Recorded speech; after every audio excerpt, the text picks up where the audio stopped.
Louez l'Éternel, louez Dieu dans son sanctuaire, louez-le dans l'étendue où éclate sa puissance, louez-le pour ses hauts faits, louez-le selon l'immensité de sa grandeur, il est bon en tout temps. Alléluia.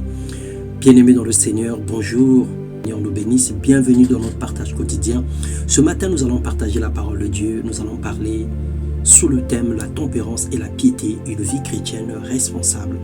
Lorsque nous lisons dans Galates, le chapitre 5, les versets 22 au verset 23, la Bible déclare « Mais le fruit de l'esprit est l'amour, la joie, la paix, la patience, la bonté, l'amour du bien, la fidélité, la douceur, la tempérance. La loi n'est pas contre ces choses. » On parle bien du fruit de l'esprit.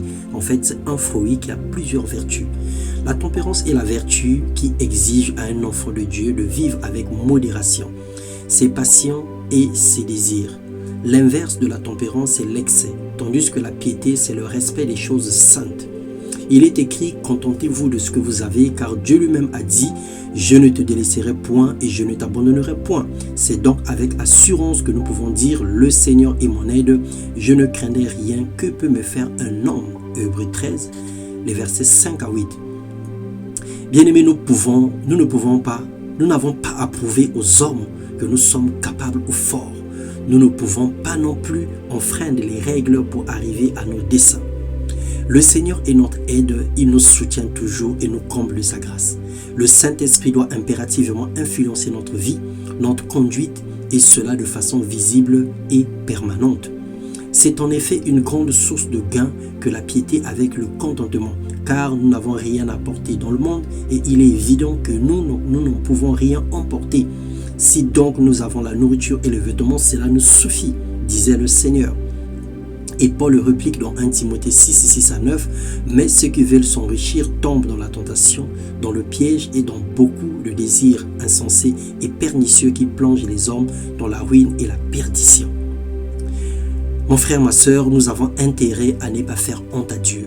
La dévotion ou l'attachement à l'œuvre de Dieu doit être notre préoccupation pour agir avec responsabilité. Nous devons être tempérants et nous devons être pieux. Nous devons marcher selon la parole de Dieu. Nous ne devons pas avoir honte du Seigneur ou encore nous ne devons pas avoir honte des gens de ce monde pour pouvoir se pervertir ou se démarquer dans un dérèglement sans pareil.